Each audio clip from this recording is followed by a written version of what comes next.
Алекминский район принял участие в первом региональном этапе Всероссийской ярмарки вакансий. На участие заявилось 15 работодателей, представленных в Алекминском районе.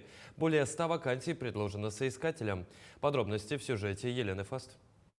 На сегодняшний день в Центре занятости Алекминского района стоит на учете более 250 человек. В помощь тем, кто хочет получить специальность, будет организовано обучение. Список есть, будет обучать наш Алекминский техникум, будут обучать по водителей категории D, ВС, С, бульдозеристов, крановщиков, а также по программе демография. Есть у нас тоже по линии соцзащиты совместно идет тоже обучение по-разному.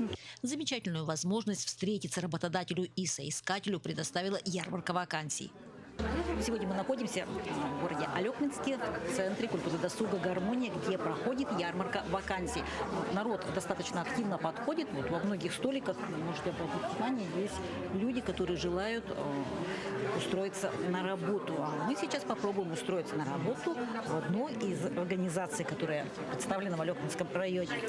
В компании «Транснефть» востребованы энергетики. К сожалению, вот вообще беда по району, я так понимаю, или может быть только у нас, в нашей компании, что именно с энергетиками, энергетики именно инженерно-технические работники, вот тут прям беда. У нас есть крупные организации, допустим, вот наша электростанция, да, вот там сейчас в основном все там.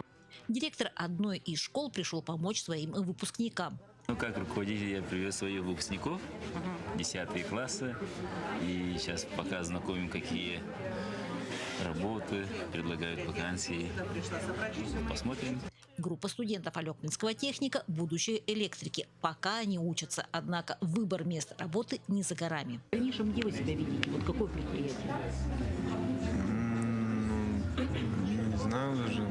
К примеру, Транснефть может быть. У вас какие мысли? Ну, мне кажется, все-таки по такой специальности она имеет очень широконаправленное в своем роде и имеет очень большую вариацию для дальнейшего устройства на работу. В этом году регистрация посетителей велась через QR-код. Это позволит объединить данные по всей республике. Елена Фаст, Максим Копылов, Алекминск.